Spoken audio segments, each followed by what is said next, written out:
Good morning to all of you. बेटा आज हम लोग जो है वो पहला चैप्टर फिज़िक्स का शुरू करने जा रहे हैं। जो पहला चैप्टर का नाम है वो है गति, जिसे हम इंग्लिश में मोशन कहते हैं, है ना। वन बाय वन हम चीज़ों को डिस्कस करेंगे। कैसे पढ़ना है आपको वो मैंने शायद आप लोग को पहले इंट्रोडक्शन वाले पार्ट में बता दिया था, लेकिन फिर भी मैं आपको याद दिला दूं कि मोशन में जिस तरह से आपको पढ़ाया जा रहा है इसी तरह से जो है चीज़ों को लेकर के आपको चलना है। बहुत ज़्यादा कुछ इसमें आपको नहीं पढ़ना है, जितना पढ़ाया जा रहा है उसी पर फोकस करना है, ठीक।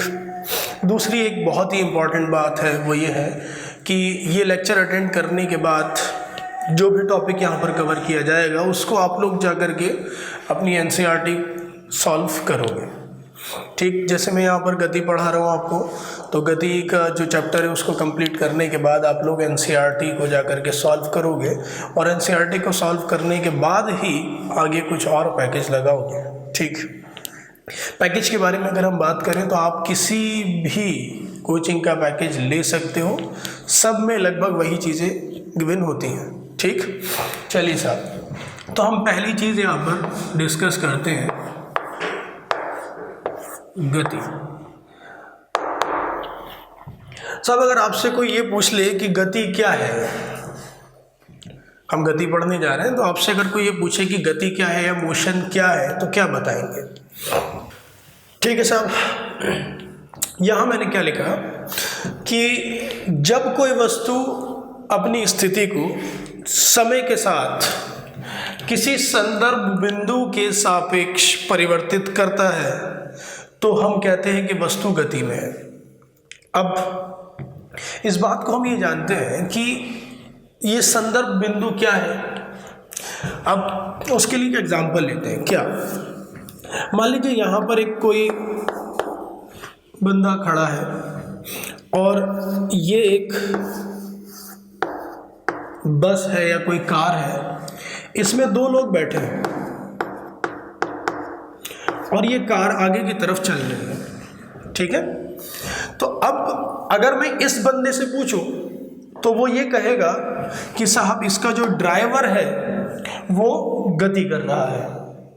लेकिन अगर मैं इस दूसरे बंदे से पूछूं कि भाई ड्राइवर क्या कर रहा है, तो ये दूसरा बंदा बोलेगा कि ड्राइवर जो है वो स्थिर अवस्था में है। कहने का मतलब ड्राइवर ही है और वो दो अलग अलग बंदों के लिए, इसके लिए गति कर रहा है और इसके लिए क्या है, रुका हुआ है। तो जब भी कभी कहा जाएगा कि गति कोई वस्तु कर रही है या नहीं कर रही है, तो आपको ये देखना होगा कि किसके सापेक्ष हमसे मालूम किया जा रहा है, ठीक। उसी को हमने यहाँ पर लिखा है बेटा संदर्भ बिंदु। संदर्भ बिंदु को हम रेफरेंस पॉइंट भी कहते हैं। बात क्लियर हुई? तो कोई वस्तु गति कर रहा है या नहीं कर रहा है वो हम बताएंगे किसके सापेक्ष, किसी संदर्भ बिंदु के सापेक्ष। अब ये संदर्भ बिंदु क्या है? संदर्भ बिंदु को आप ऐसे समझोगे जहां पर कोई आदमी, कोई ऑब्जर्वर खड़ा हुआ है जो ये बताएगा कि वो गति कर रहा है या नहीं कर रहा है। क्लियर हुई बात साहब? तो ये साहब हमारी पहली चीज हो गई, क्या, गति। गति में जो हमें सबसे पहली चीज जो पढ़नी है वो है दूरी। दूरी जिसको हम डिस्टेंस भी कहते हैं। क्या होता है साहब?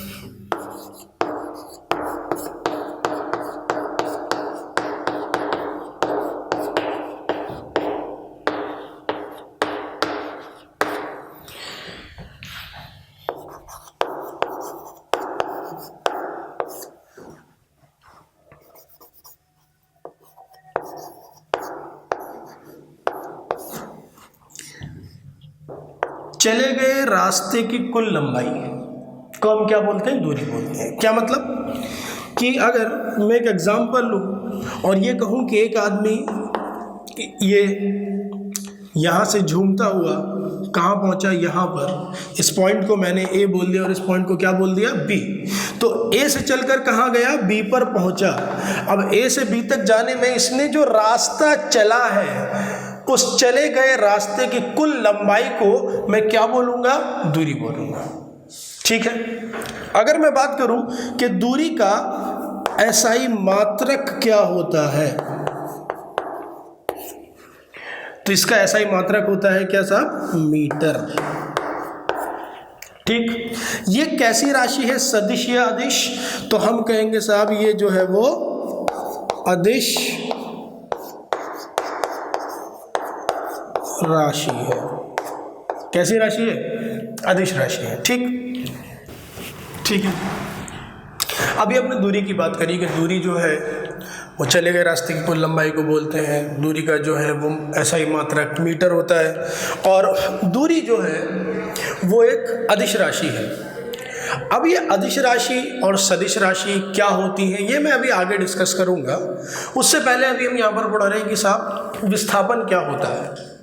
तो विस्थापन की अगर मैं बात करूं तो मैं कहूँगा, ठीक है भाई, कि अंतिम और प्रारंभिक बिंदु के बीच की न्यूनतम दूरी को हम क्या बोलते हैं, विस्थापन बोलते हैं। ये हम सब लोग बहुत अच्छे से जानते हैं साहब। मैं आपसे कहूँ कोई बंदा यहाँ ए से चल करके कहाँ पहुँचा, बी तक पहुँचा, और बी क्या हो गया हमारा अंतिम बिंदु और ए क्या हो गया हमारा प्रारंभिक बिंदु। अब ए और बी के बीच की न्यूनतम दूरी अगर मुझे निकालनी हो तो ए और बी के बीच की न्यूनतम दूरी कैसे निकालूंगा। देखो हम एक बात जानते हैं कि जब भी कभी दो बिंदुओं के बीच की न्यूनतम दूरी निकालनी होगी तो वो न्यूनतम दूरी जो कहलाएगी वो होगी बेटा क्या, एक सरल रेखा। क्या होगी, सरल रेखा। अगर मैं दो बिंदुओं के बीच न्यूनतम दूरी निकालना चाहता हूं तो मुझे एक सरल रेखा खींचनी पड़ेगी। तो यहां अगर मैं बात करूं तो ये जो है वो क्या है, इसका विस्थापन है। क्या है, विस्थापन। ठीक, अब ये बंदा चलकर जो ए से बी पर पहुंचा था वो इस रास्ते को फॉलो करके पहुंचा था, लेकिन इसका विस्थापन हुआ ये। बात क्लियर है, ठीक है साहब।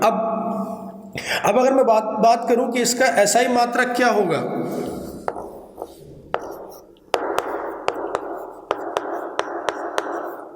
तो इसका एसआई मात्रक भी क्या होगा, मीटर होगा।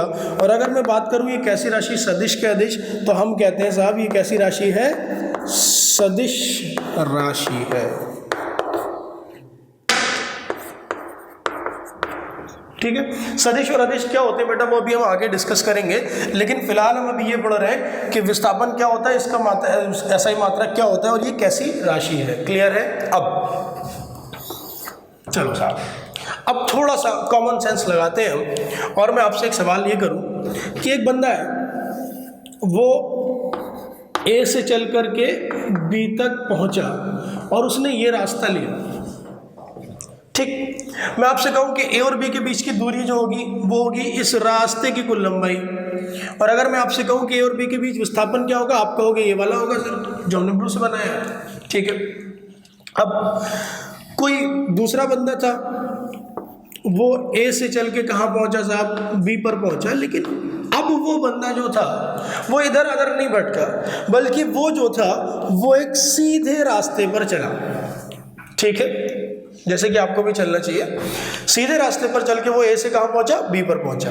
अब अगर मैं बात करूं यहाँ पर दूरी कितनी होगी, तो आप कहोगे जो रास्ता उसने चला है वही दूरी होगी, यानी ये वाला।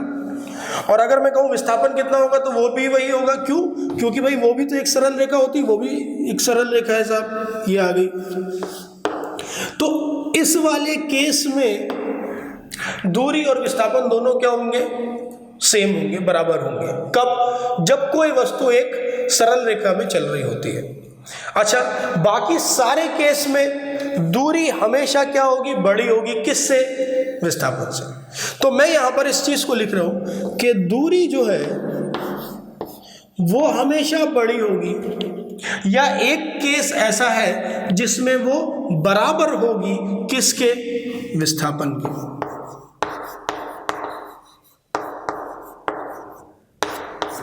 ठीक है भाई, अच्छा था। अब विस्थापन कैसी राशि है, सदिश राशि। अभी आगे मैं बताऊंगा आपको कि विस्थापन सदिश राशि है, और सदिश राशि जो है उसके पास जो है वो दिशा भी होती है। अब इसमें अगर मैं दिशा की बात करने लगूं तो पॉजिटिव भी आ सकता है और निगेटिव भी आ सकता है। तो इस पॉजिटिव और निगेटिव के खेल से बचने के लिए मैं यहाँ पर ये दो ऐसे डंडे लगा देता हूँ। इन डंडों को हम लोग बोलते हैं बेटा मॉड। क्या बोलते हैं?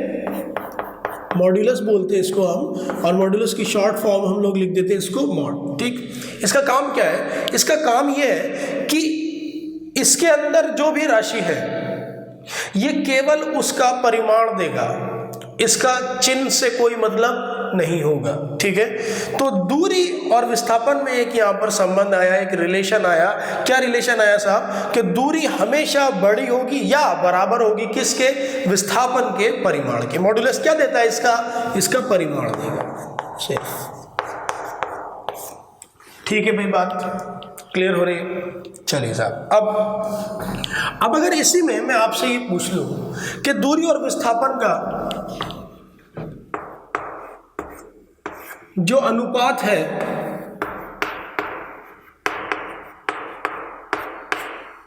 वो क्या होगा? तो यार यहां से मुझे एक चीज दिख रही है कि यहां दूरी है और यहां विस्थापन है। अगर मैं विस्थापन को नीचे ले आऊं इधर, तो यहां क्या बचेगा? तो यहां यार एक ही तो बचेगा ना। कई बार आपसे सवाल पूछा जाता है क्या कि दूरी और विस्थापन का अनुपात क्या होगा? तो दूरी और विस्थापन का अनुपात जो है वो क्या होगा? हमेशा एक के बराबर या एक से बड़ा। क्लियर है बात? ठीक। अब अगर मैं इसी को उल्टा कर दूं, क्या कि विस्थापन और दूरी का अनुपात क्या होगा? तो आप कहोगे वो हमेशा एक से छोटा होगा या एक के बराबर होगा। क्लियर है सब बात? तो ये दूरी और विस्थापन को लेकर थोड़ी सी बात हुई है अभी हमारी, है ना। अब मैं आगे कुछ प्रॉब्लम आपको बताऊं, उससे पहले हम लोग ये डिस्कस कर ले रहे हैं साहब अब कि ये सदिश और अदिश क्या होता है। ठीक है, अब थोड़ी सी और प्रॉब्लम देखते हैं साहब इसमें। भौतिक राशि को हम दो भागों में विभाजित करते हैं, हम बहुत अच्छे से जानते हैं। कौन कौन सी? एक है साहब अदिश, इसको हम लोग बोलते हैं स्केलर, और दूसरी है साहब सदिश। सदिश को हम लोग बोलते हैं वेक्टर। भौतिक राशियां दो तरह की होती हैं। कौन कौन सी? अदिश और सदिश। अब अगर मैं बात करूं कि अदिश राशि कौन सी होती है, तो हम बहुत अच्छे से रट के आए हैं क्या कि जिनके पास माँ हो, है ना, जिसके पास परिमाण हो, दिशा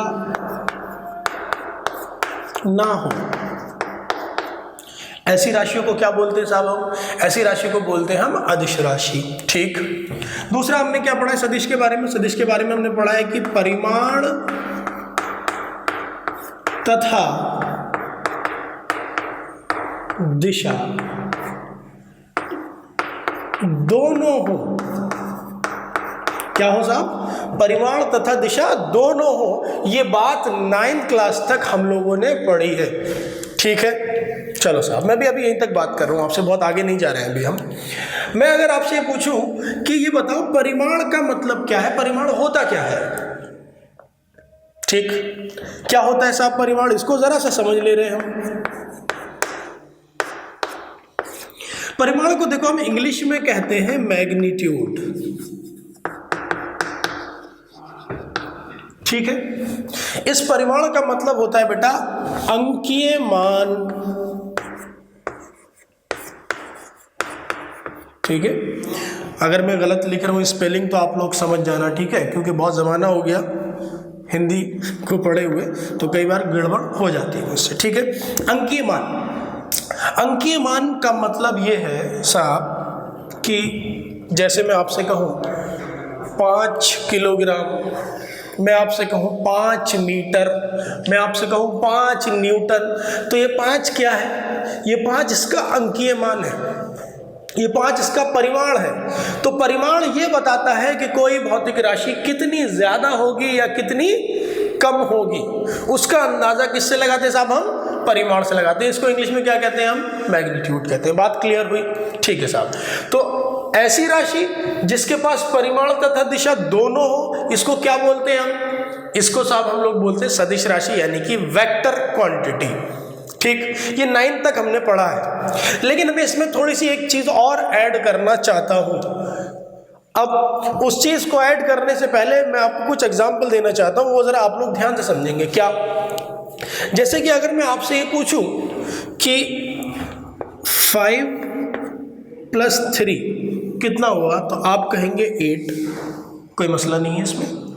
मैं आपसे कहूं अगर कि 5 × 3 कितना हुआ, तो आप कहेंगे 15, कोई मसला नहीं है इसमें। यानी अभी तक हमने ये जो रूल पढ़े हैं, एडिशन का, मल्टीप्लिकेशन का, सब्ट्रैक्शन का, ये सारे रूल किसके लिए वैलिड होते हैं?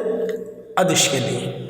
लेकिन सदिश को जोड़ने के लिए, गुणा करने के लिए, ठीक है, घटाने के लिए हम इन रूल का डायरेक्ट यूज नहीं कर सकते।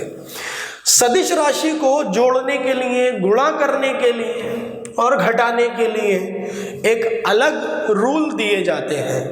ठीक, जिन रूल को हम लोग बोलते हैं बेटा सदिश राशि का योग।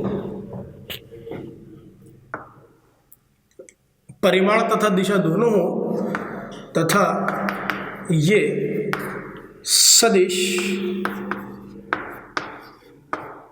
के नियमों का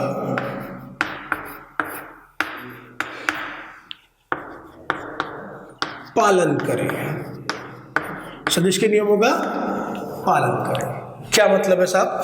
कि परिमाण भी हो और दिशा भी हो और साथ साथ ये सदिश के नियमों का पालन भी करे। कहने का मतलब ये है कि अगर कोई राशि जिसके पास परिमाण भी है और दिशा भी है, लेकिन वो सदिश के नियमों का पालन नहीं करती है, तो ऐसी राशि जो है वो सदिश राशि नहीं हो सकती। ऐसी राशि सदिश राशि नहीं होगी।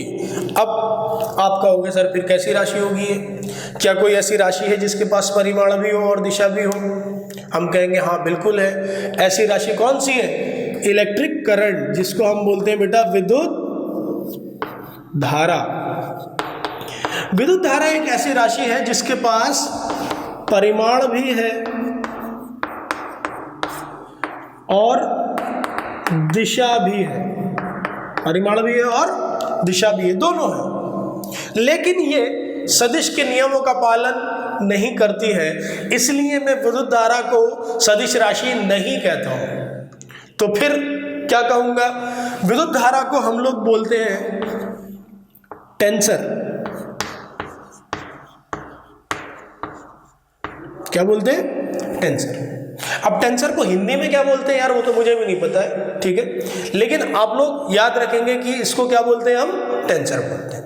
अगर ऑप्शन में आप लोगों को टेंसर ना मिले तो क्या लगा दोगे आप? तो फिर आप अदिश राशि लगाओगे। लेकिन एक्चुअल में कौन सी राशि है? ये टेंसर राशि है। क्लियर है साहब बात? ठीक है।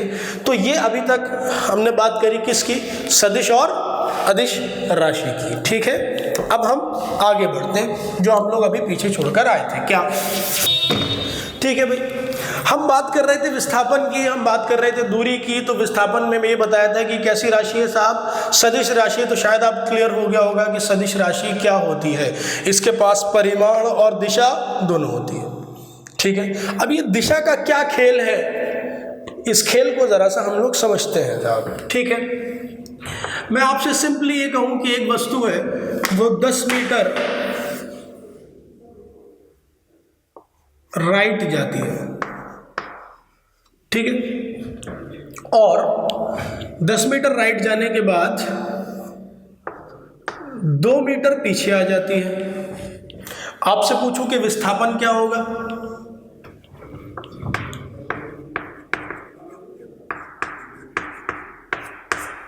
तो आप लिखोगे 10 - 2 कितना?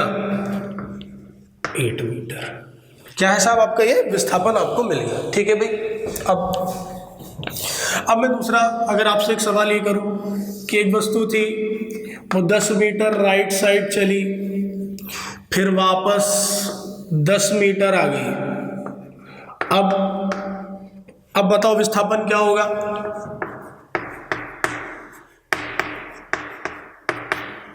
तो आप कहोगे 10 माइनस 10 बराबर कितना? 0। कितना आएगा? 0 आएगा। ठीक है भाई, आगे चलते हैं साहब। मैं आपसे पूछूं कि एक वस्तु 10 मीटर आगे गई है और वो वस्तु अब 12 मीटर पीछे आ गई। कितने मीटर? 12 मीटर। अब बताओ विस्थापन क्या होगा?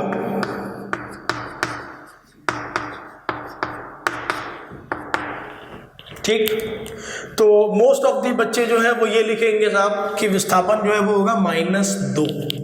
कितना होगा? -2। कैसे लिखोगे आप लिखोगे 10 माइनस 12 बराबर कितना? -2 मीटर। ठीक है, अगर कोई बच्चा -2 मीटर लिख रहा है तो इस माइनस का मतलब क्या है, ये जरा पता करते हैं हम लोग। इसका मतलब क्या कहना चाह रहा है माइनस से? अगर ये 8 मीटर आया है प्लस का, तो इस प्लस का मतलब क्या है, ये जरा हम मालूम करेंगे अब। ठीक है भाई, चलो साहब अब देखते हैं क्या है इसका माइनस का मतलब क्या है, ये जरा सा देखते हैं। देखो, जब भी कभी सदिश राशि की बात होगी तो वहां पर हम चिन्ह परिपाटी यानी साइन कन्वेंशन का इस्तेमाल करते हैं। वहां हम ये कहते हैं कि कोई वस्तु अगर दाईं तरफ यानी राइट साइड जाती है तो वो कैसी होगी? पॉजिटिव होगी। और अगर कोई वस्तु लेफ्ट साइड यानी कि बाईं तरफ जाएगी तो वो कैसी होगी? निगेटिव होगी।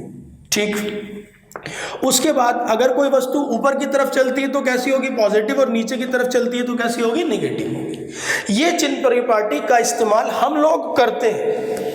ठीक, लेकिन अगर कोई ये कहना चाहे कि सर मैं राइट वाले को मानूंगा निगेटिव और लेफ्ट वाले को मानूंगा पॉजिटिव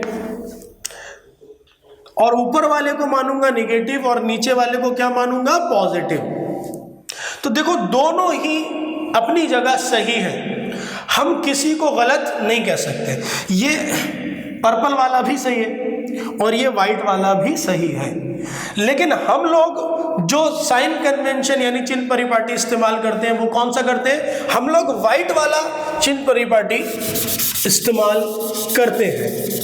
जब वाइट वाला कन्वेंशन हम लोग ले रहे हैं तो इसका मतलब क्या है? इसका मतलब ये है कि अगर कोई वस्तु राइट साइड जा रही है तो उसको मैं क्या लिखूंगा? पॉजिटिव। और अगर वो लेफ्ट साइड जाएगी तो उसको क्या लिखूंगा? निगेटिव लिखूंगा। ठीक है, अब अपने सवालों पे आते हैं जो हमने यहाँ पर किए थे अभी। क्या थे साहब सवाल? कि एक वस्तु राइट साइड यानी दाईं तरफ कितना चल रही है? 10 मीटर। तो जब दाईं तरफ जाएगी तो उसको क्या लिखूंगा मैं? पॉजिटिव। देखो मैंने यहाँ पर पॉजिटिव लिखा है। उसके बाद फिर 2 मीटर पीछे आई लेफ्ट साइड, जब लेफ्ट में जाएगी तो क्या लिखूंगा? निगेटिव। मैंने यहां निगेटिव ही लिखा है। आंसर मुझे क्या मिला साहब? 8 मिला। और जो 8 है क्या ये 8 प्लस का है या माइनस का है? तो ये प्लस का ही तो है। अब अगर प्लस में आ रहा है तो प्लस में आने का मतलब ये राइट साइड होगा। ये जो विस्थापन हमने निकाला है ये क्या होगा? राइट साइड होगा। लेकिन किसके राइट साइड होगा? ये अपने प्रारंभिक बिंदु के राइट साइड होगा। बात क्लियर है? ठीक है, अब मैं बात कर रहा हूं कि कोई वस्तु 10 मीटर राइट साइड जाती है। जब 10 मीटर राइट साइड चलती है बेटा तो क्या लिखोगे आप? राइट साइड को पॉजिटिव। फिर उसके बाद 10 मीटर लेफ्ट में जाती है। जब लेफ्ट में जाती है तो क्या लिखोगे? निगेटिव। यार यही तो लिखा है मैंने। तो 10 माइनस 10 कितना आ गया? 0 आ गया। तो विस्थापन 0 आने का मतलब जहां से चली थी वापस वहीं पे आ गई। अब आगे देखो, यहां मैंने ये कहा कि एक वस्तु 10 मीटर राइट साइड जा रही है। जब 10 मीटर राइट साइड जा रही है तो उसको क्या लोगे आप? पॉजिटिव। उसके बाद फिर 12 मीटर कहां आ रही? 12 मीटर पीछे की तरफ। जब लेफ्ट साइड में जाएगी तो उसको क्या लोगे? निगेटिव। देखो यही लिखा है मैंने निगेटिव। कितना आया? -2 आया। इस माइनस का मतलब क्या है? इस माइनस का मतलब यह है कि वस्तु अपने प्रारंभिक बिंदु से किधर की तरफ होगी? लेफ्ट साइड होगी। ठीक है, तो जिसने ये माइनस में आंसर दिया है उसका आंसर प्रॉपर नहीं है, उसको ये बताना पड़ेगा कि इस माइनस का मतलब क्या है। तो इसका जो प्रॉपर आंसर आएगा वो ये आएगा कि 2 मीटर बाईं ओर, किधर की तरफ, बाईं ओर। बाईं ओर का मतलब लेफ्ट साइड, ठीक है भाई। तो ये बात हो गई किसकी, विस्थापन की, ठीक है भाई। अब हम ये बात तो समझ गए कि माइनस जो बहुत सारे बच्चों ने इसका आंसर दिया होगा, उस माइनस का एक्चुअल में मतलब क्या था। उस माइनस का मतलब था कि किधर की तरफ है, लेफ्ट साइड। अब जब भी कभी हम किसी सदिश राशि की बात करेंगे तो ये वाला हम चिन्ह परिपाटी इस्तेमाल करेंगे कि राइट तरफ चलेगा तो क्या होगा, पॉजिटिव, लेफ्ट तरफ चलेगा तो क्या होगा, निगेटिव। ऊपर की तरफ तो पॉजिटिव, नीचे की तरफ तो निगेटिव। बात क्लियर हुई साहब, ठीक।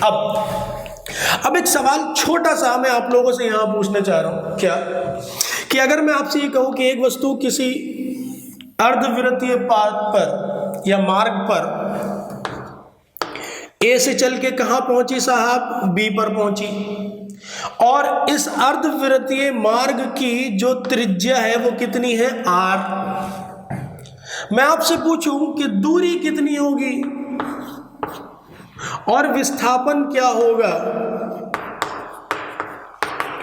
तो आप में से बहुत सारे समझदार बच्चे हैं, ये बता पाएंगे कि भाई दूरी अगर एक पूरा चक्कर लगाता किसी वृत्तीय मार्ग का तो होती है 2πr, लेकिन इसने कितना लगाया, आधा, तो दूरी हो गई कितनी, πr। अच्छा, विस्थापन की अगर बात करें तो विस्थापन होता है अंतिम और प्रारंभिक के बीच की न्यूनतम दूरी। अब यहां पर न्यूनतम दूरी का मतलब कौन सी वाली दूरी साहब, ये वाली दूरी। तो ये कितनी होगी, ये होगी 2r। तो विस्थापन यहां कितना आ गया साहब, 2r आ गया। कैसे आ गया, क्योंकि ये वाली टोटल जो दूरी है ये कितनी आएगी, 2r के बराबर आएगी, ठीक है। अगर मैं आपसे एक सवाल करूं, और ये सवाल आपका एनसीईआरटी में पूछा गया है और ये +2 एंट्रेंस में भी पूछा गया था आपसे, उसने ये कहा कि एक वृत्तीय मार्ग है और इस वृत्तीय मार्ग की जो त्रिज्या है वो है कितनी, r, ठीक। कोई वस्तु एक चक्कर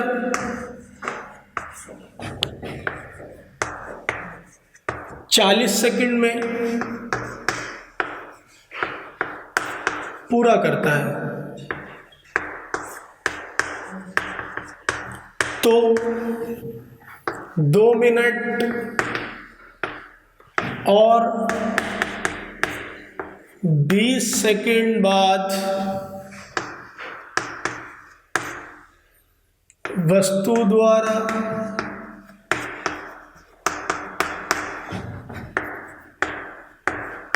चली गई दूरी तथा विस्थापन होंगे, ठीक।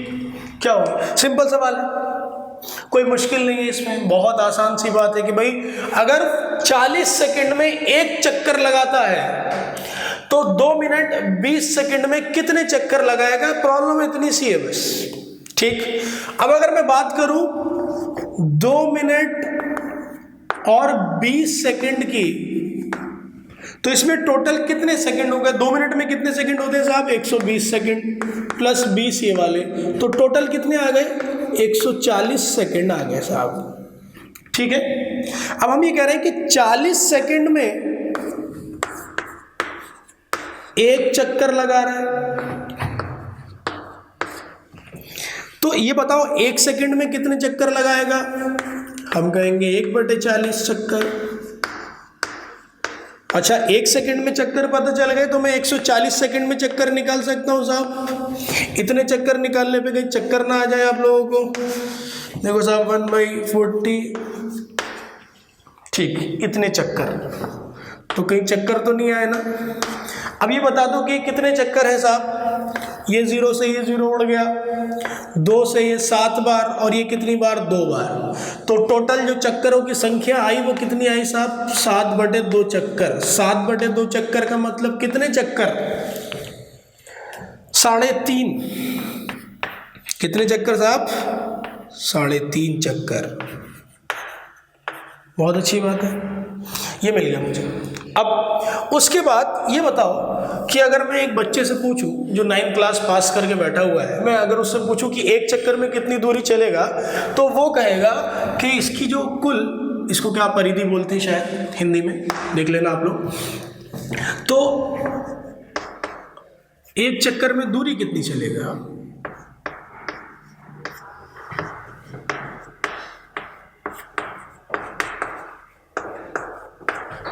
एक चक्कर में दूरी चलेगा साहब 2πr। एक चक्कर में दूरी पता चल गई। मैं आपसे कहूं साहब कि 3.5 चक्कर में कितनी दूरी चलेगा, तो यार एक में पता है, 3.5 में निकालना है। कोई भी समझदार आदमी कहेगा कि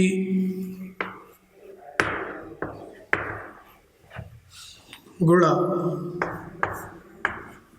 2πr, ठीक है।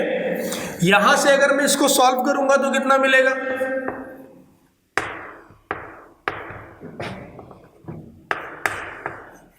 पाई की जगह 22/7, और ये r मैंने अभी ऐसे लिख दिया है। अच्छा साहब, इससे अगर मैं गुणा करूंगा तो कितना आएगा, 0.5, और 0.5 गुणा 2 कितना आएगा, 1। तो ये मुझे मिल गया 22r। ये क्या है साहब, दूरी है। कितने सेकंड में चली गई दूरी, 140 सेकंड में चली गई दूरी, ठीक है। ये मुझे मिल गई कितनी, 22r। अब r की वैल्यू अगर मैं आपसे कहूं कि जो r था, इस r की जो वैल्यू थी वो थी साहब 100 मीटर। कितने मीटर, 100 मीटर। तो यहां पर टोटल दूरी कितनी आ जाएगी, ये आ जाएगी साहब आपकी 2200 मीटर। क्लियर है जी। अब मैं बात करूं विस्थापन की, तो विस्थापन में ये बताओ कि 3.5 चक्कर का मतलब क्या है, ये समझते हैं कि ये कोई अगर हमारा वृत्त है, तो ये बताओ एक वस्तु यहां से चलना प्रारंभ करी, एक चक्कर में वापस ही आ गई, 2 चक्कर में वापस ही आ गई, 3 में वापस ही आ गई, लेकिन 3.5 में कहां पहुंची, 3.5 में वो पहुंची यहां। जस्ट इसके विपरीत जब यहां पहुंची ये, तो अब ये बताओ कि इसके बीच की जो न्यूनतम दूरी होगी, क्या वो इसका व्यास होगा। आप कहोगे हाँ बिल्कुल व्यास होगा साहब इसका, क्योंकि ये आधा है। तो अगर इसकी त्रिज्या r है तो ये भी r होगा और ये भी r होगा, तो जो इसका विस्थापन हो जाएगा वो कितना हो जाएगा साहब, विस्थापन हो जाएगा 2r के बराबर। r की वैल्यू अगर 100 है तो कितना आ जाएगा, 200 आ जाएगा सर। 200 मीटर क्या है इसका विस्थापन, और दूरी कितनी है, 2200 मीटर। तो ये सवाल, ये वाला +2 एंट्रेंस में आपसे पूछा था लास्ट ईयर, ठीक। सवाल बहुत आसान था, सिंपल से कंसेप्ट थे जो हम लगाएंगे और हमें आंसर मिल जाएगा। अब मैं अगर आपसे ये पूछूं कि इस वृत्ताकार मार्ग की जगह अगर आपसे मैं ये कह देता कि वर्गाकार मार्ग है, तो क्या सवाल आप कर लेते आप लोग। बिल्कुल सेम सवाल है, बस मैंने क्या कर दिया, वर्गाकार मार्ग कर दिया, ठीक है। तो वर्गाकार मार्ग में क्या हो जाता, हम ऐसे वर्ग एक यहां बनाते, हम कहते साहब एक चक्कर का मतलब यहां से अगर चला था तो वापस यहीं आ गया, 2 चक्कर का मतलब यहां से चला वापस यहीं आ गया, 3 चक्कर का मतलब फिर यहीं आ गया, 3.5 चक्कर का मतलब यहां से चला और कहां पहुंचा, यहां पहुंचा। तो अगर विस्थापन पूछ रहा था तो विस्थापन हो जाता ये वाला। क्लियर है, ठीक। ये कब था, जब वर्गाकार मार्ग था तब, ठीक है। अब अगर 20 सेकंड में एक पूरा चक्कर लगा रही तो 5 सेकंड में कितना लगाएगा, देखो साहब इसकी त्रिज्या हम r मान लेंगे, ये r त्रिज्या है इसकी। पूरा चक्कर अगर 20 सेकंड में लगा रहा है तो ये बताओ 5 में कितना लगाएगा। तो मैं इसको अगर 4 भागों में विभाजित कर दूं तो 5 सेकंड में कितना चला साहब, इतना चला। ये 10 में कितना चला, आधा चला। 15 में कितना चला, यहाँ पहुंचा। और 20 में क्या हो गया, पूरा हो गया। बात क्लियर है। तो इतनी दूरी पूरे की कितनी होती है, 2πr। तो इसको अगर देखो तो इसका कौन सा भाग है, 1/4। तो दूरी की अगर मैं बात करूंगा तो दूरी कितनी आ जाएगी, दूरी आ जाएगी साहब 2πr/4, यानी कितना, πr/2। अगर मैं विस्थापन की बात करूं तो विस्थापन क्या होता है, अंतिम और प्रारंभिक के बीच की न्यूनतम दूरी। अब यहां अंतिम और प्रारंभिक के बीच की न्यूनतम दूरी अगर मैं निकालूं तो ये है प्रारंभिक बिंदु और ये क्या है, अंतिम बिंदु। तो मुझे अगर न्यूनतम दूरी निकालनी होती है तो मैं क्या करता हूं, एक सरल रेखा खींचता हूं जो मैंने यहां खींची।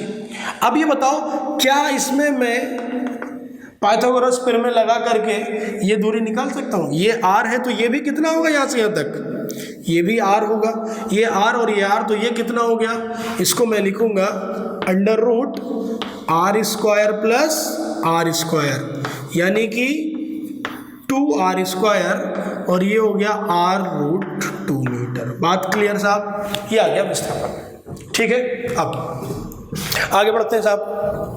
क्या हम बात करेंगे साहब अब चाल की। किसकी, चाल की। चाल को हम इंग्लिश में क्या कहते हैं, स्पीड। ठीक है जी, चाल को हम बोलते हैं स्पीड। होता क्या है साहब चाल, चाल होता है एकांक समय में चली गई दूरी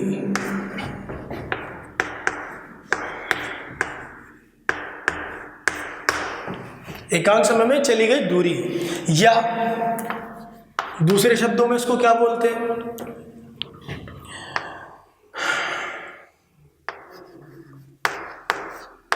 दूरी में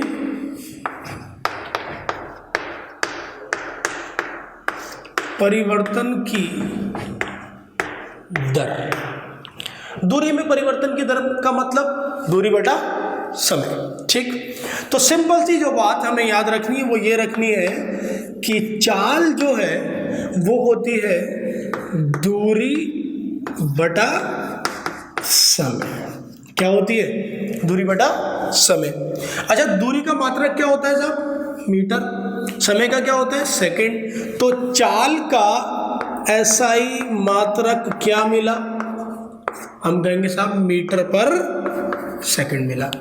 ठीक है, अब अगर मैं बात पूछूं आपसे कि चाल जो है वो कैसी राशि, सदिश के अदिश, तो हम कहेंगे साहब दूरी सदिश है, सॉरी अदिश है, और समय भी क्या है, अदिश। तो चाल भी कैसी राशि होगी साहब, ये भी अदिश राशि होगी। अदिश राशि का मतलब इसके पास केवल परिमाण होगा, दिशा नहीं होगी। क्लियर है। अब जरा एक बात ये बताओ, सिंपल सा क्वेश्चन, क्या मैं आपसे ये कह रहा हूं कि एक आदमी 1000 मीटर 100 सेकंड में चलता है, चाल बता दो।